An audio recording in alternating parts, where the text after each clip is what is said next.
This is Oscar Bevis for the Stomping Ground, powered by Wow Hydrate and available on the zone. OD, Listen, in the house. you ain't going to interview me, I'm going to interview you because it used to be Oscar Bevis, IFL TV. What happened to you? Why'd you leave IFL? We left on good terms, we're friends. Are they paying you better? Just new beginnings. Are they paying you better? I don't talk openly about contracts. Listen, Something you should know as a fighter. listen, let me phone Cougar now. No, I'm joking. Go on, listen, do it. as Me long and as you Cougar the guys- boys. I know, as long as you ended on good terms. But listen, it was sad to see. It's sad to see everyone even. Uma, IFL, Uma left. Hey, where's Uma? Everyone left IFL. Keegan's out there by himself. Is this what we're doing now? Listen, Keegan's out there by himself thinking, what the fuck's going on? I made a brand, I bring all these guys on, I give them the name, everyone gets to know them, and then bang, they go. Listen, from now on, Keegan ain't going to get anyone. Keegan ain't going to take anyone under his ring.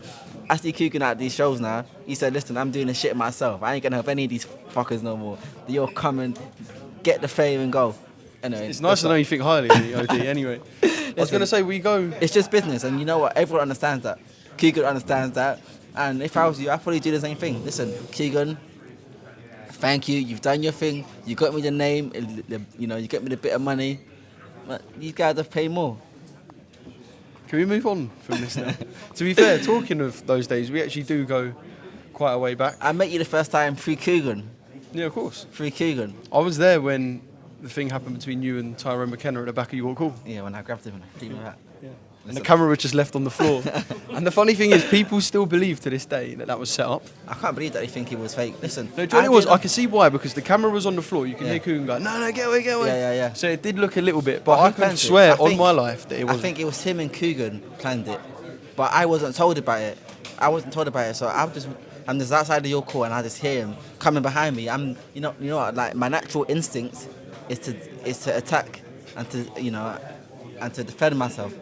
And then it was only after it was done, Keegan said, listen, me and him set the whole thing up. We wanted to come and make it a show. I'm like, if you told me, I could have played the game, but I couldn't play the game. I feel like you got ambushed. I did get ambushed. Do you know what? Talking of moments like that, right? I mean, we could sit here and do this for hours. How many of them, like, pop moments do you think you've had? The ones where people look back and go, do you remember this happened with Odie? Do you remember that happened? A hell of a lot. We can talk press conferences. I've had so many moments. Weigh-ins. So many. I've said. Do you look back with good memories to them, though? No, I don't look back in good memories of anything got to do with boxing. I don't like boxing no more. To me, boxing's giving me a bad taste in my mouth, and when I leave this game, I'm leaving with a bunch of bad memories. I met some good guys like Lee Eaton. I like Lee Eaton. Sam Jones got a very good heart.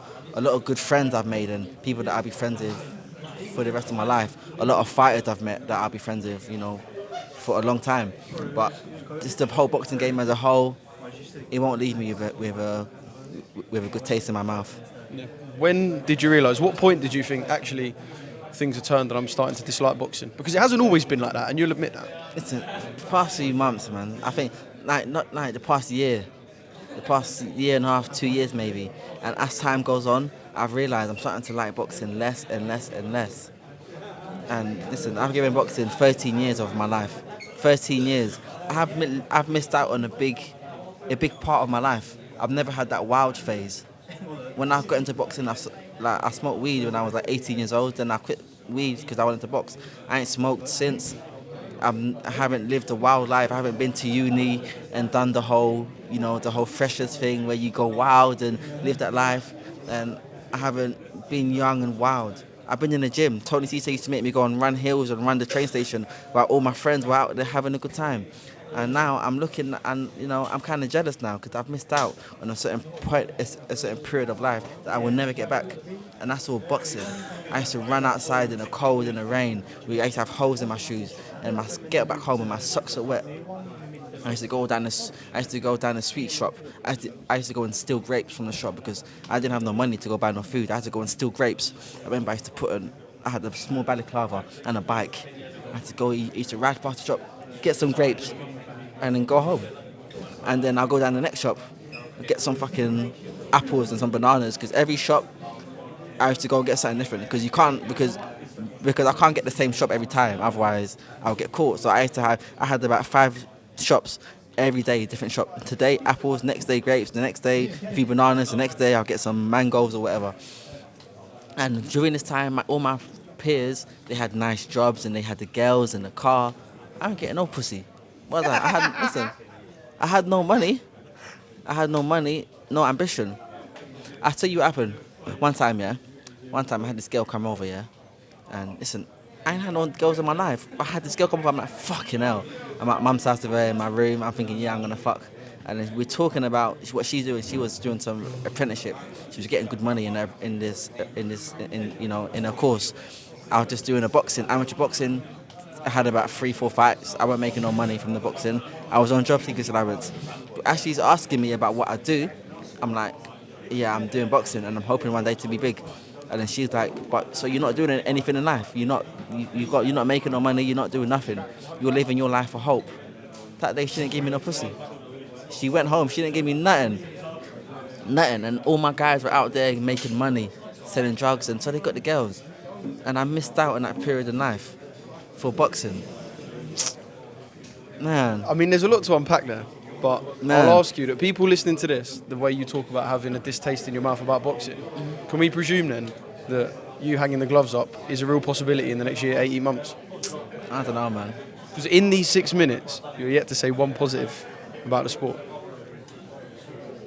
Yeah, I met some good, I've met a few good friends. You did mention you met good people like Eaton, me. Sam Jones, Conor Ben, Anthony Yard. I met in the gym through boxing. I met some good guys in boxing, but just as a whole, boxing's giving me a bad taste in my mouth. And if I could turn time back, I would have bought some Bitcoin instead. But I'm really a fighter now. I don't know anything else. I ain't gonna have a trade. There ain't anything else that I know how to do. Boxing's all I know. So that's why I'm still doing it today. Does a lot of that bitter taste come from the last defeat? Oh, absolutely not. Absolutely not. Listen, that last defeat is just what happens in boxing, innit? You win some, you lose some. It was a good experience to go out there to fight in the States. And listen, the taste is from the media, the public, and just everything about boxing. I've been doing it for 13 years. Like, listen, how long was you at IFL before you left IFL? 5 years. Exactly, and I've been boxing for 13 years. So imagine you going to IFL every day for 5 years and you thought, fuck this, I'm done with this. and that's only 5 years. I've been boxing 13, 14 years now, doing the same shit every fucking day, missing out on a period of life. I can't drink, I can't get drunk, I can't smoke, I can't eat shit because I've got a box. 13 years, I'm fucking tired of it. I'm tired of it, but I don't know anything else. At least you was able to leave and say, you know what, IFL, thanks, but no thanks. I'm going to the stomping ground. I can't do that because boxing's all I know, and there's no other boxing. I can't go from boxing to MMA or to something else, Yeah. So other than girls, what does retirement have in store then? I don't know. What would I do after boxing? You're quite good at Call of Duty. What would I do after boxing? Yes, let me come in there. Do you know what he'll do after boxing? What he's done already is a successful property owner. He's got about 5 or 6 properties already. And listen, everyone looks at him to feel like that he's Ohara Davies, but listen, he is one of the most cleverest men I've ever worked with. And what he's already created for himself after boxing is phenomenal. And I look up to that. And that's exactly what I want to do with my life, what he's done. And I hope a lot of boxers take after him. What he does. Just quickly, I spoke to about them sort of pop moments, like the ones people remember, the controversial ones, the press conferences, the Tyrone McKenna at the back of York Hall, those sort of ones. Do you think people have a perception and think that because of the things that have happened in his career, that this might be a guy who's wasted a lot of money? Perhaps there isn't much upstairs, where he's actually the complete opposite. Yeah, 100% is the complete opposite, and he hasn't been. Yeah, listen, everyone's wasted money in life.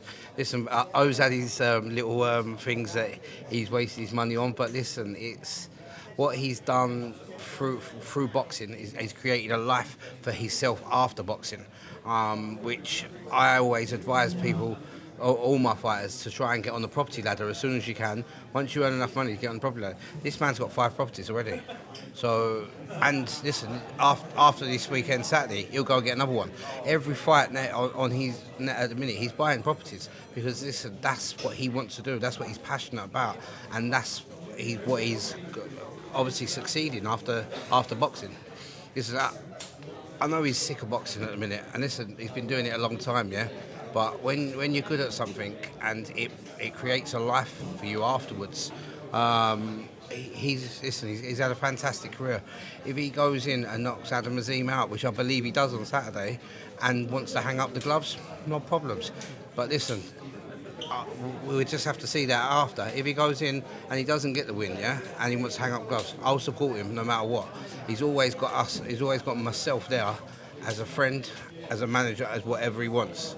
I'll always support him. He's one of the nicest people I've ever dealt with in life, and people have always had the wrong perception of him.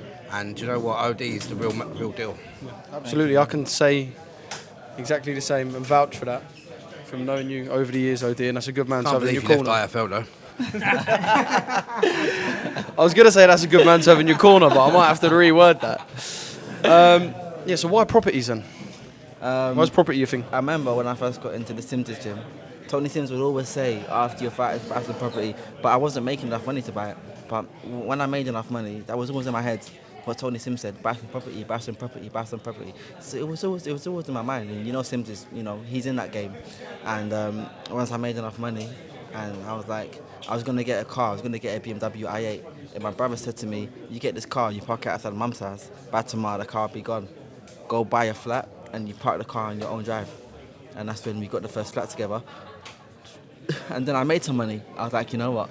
I'm gonna go get the BMW i8 now. You know, the ones with the doors. It's a great choice of car, yeah. I've got to say. I said, you know what? I'm gonna get the car now. And then I sat down and I thought, if I get this car, I'm gonna spend this money, have to service it, get the petrol, change my car tires. It's gonna cost money. I'm like, if we use this money to get another flat instead, we can rent this flat and we can use the money to make money instead of using it to spend money. I said, okay, cool, I'll get one more flat. And then I made some money again. You know what? I said, the car, what car? Kept getting the flats, and now it's just been an addiction now. It's been an addiction. And listen, that's what I look at. I'm on Rightmove every morning, evening, night. I'm on Rightmove. I know everything about properties, from the solicitors to the I know everything. I know everything about property. I know about the different areas, the yields. I know everything about mortgages. This is like my passion now. I remember I come to a house that you bought and there was nothing in the front room but a TV and a fish tank. Do you remember?